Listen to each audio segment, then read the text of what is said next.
इस्तीफा देने के बाद पहली बार नजर आए जगदीप धनखड़, लेकिन पहली बार में ही खोल डाली विपक्ष की सारी पोल। जी हाँ दोस्तों, बड़ी खबर अपडेट आप लोगों को बताना चाहेंगे। सीपी राधाकृष्णन ने शुक्रवार को भारत के 15वें उपराष्ट्रपति के रूप में शपथ ली। राष्ट्रपति द्रौपदी मुर्मू ने शुक्रवार सुबह राष्ट्रपति भवन में एक समारोह में 67 वर्षीय राधाकृष्णन को शपथ दिलवाई। लाल कुर्ता पहने राधाकृष्णन ने ईश्वर के नाम पर अंग्रेजी में शपथ ली। राधाकृष्णन ने मंगलवार को संयुक्त विपक्ष के उम्मीदवार बी सुदर्शन रेड्डी को 152 मतों के अंतर से हराकर उपराष्ट्रपति का चुनाव जीत लिया था। इस दौरान पूर्व उपराष्ट्रपति जगदीप धनखड़ भी नजर आए। 21 जुलाई के बाद पहली बार यानी 52 दिन बाद सार्वजनिक रूप से वो नजर आए हैं, जब से उन्होंने इस्तीफा दिया है। उसके बाद से तत्कालीन उपराष्ट्रपति जगदीप धनखड़ के 21 जुलाई को स्वास्थ्य कारणों से अचानक इस्तीफा देने के कारण यह चुनाव हुआ था।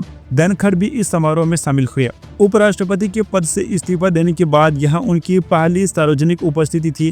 कार्यक्रम में धनखड़ सीपी राधाकृष्णन के करीब अतिथियों वाली पंक्ति में बैठे थे। इस दौरान वो हंसते मुस्कुराते नजर आए और ताली बजाते हुए भी दिखाई दिया। दोस्तों, ये इस बात का साफ तौर पर सबूत है कि जगदीप धनखड़ अपने स्वास्थ्य कारणों के चलते ही रिटायर्ड हुए थे, या फिर उन्होंने अपना इस्तीफा इसी कारण दिया था। अब विपक्षी पार्टियां ये आरोप लगा रही थी कि भाई जगदीप धनखड़ पर तो दबाव बना गया था, जगदीप धनखड़ को इस्तीफा देने के लिए मजबूर किया गया था, या फिर मोदी सरकार ने उनको गायब कर दिया है। विपक्षी पार्टियों की ये जो सारी की सारी धारणाएं थी वह पूरी तरह से गलत साबित हो चुकी हैं और जगदीप धनखड़ ने खुद उनको गलत साबित कर दिया है। क्योंकि अगर जगदीप धनखड़ को जबरन रिटायर किया गया होता तो वह इस कार्यक्रम में पहुंचते ही क्यों, और वो इतने हंसते मुस्कुराते क्यों दिखाई देते हैं। इसके अलावा जगदीप धनखड़ ताली बजाते हुए दिखाई दिए जब नए उपराष्ट्रपति शपथ ले रहे थे, और उनके साथ बैठकर भी काफी वह ऐसे दिखाई देते हैं, जो ये साफ दर्शाता है कि जगदीप धनखड़ नए उपराष्ट्रपति से बेहद ज्यादा खुश हैं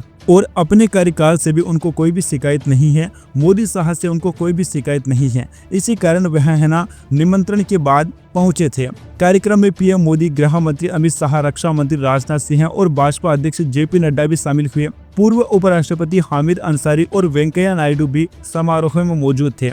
इससे पहले पूर्व उपराष्ट्रपति जगदीप धनखड़ ने अपने उत्तराधिकारी को पत्र लिखकर बधाई भी दी थी। यह उनका जुलाई में पद छोड़ने के बाद पहला सार्वजनिक बयान था।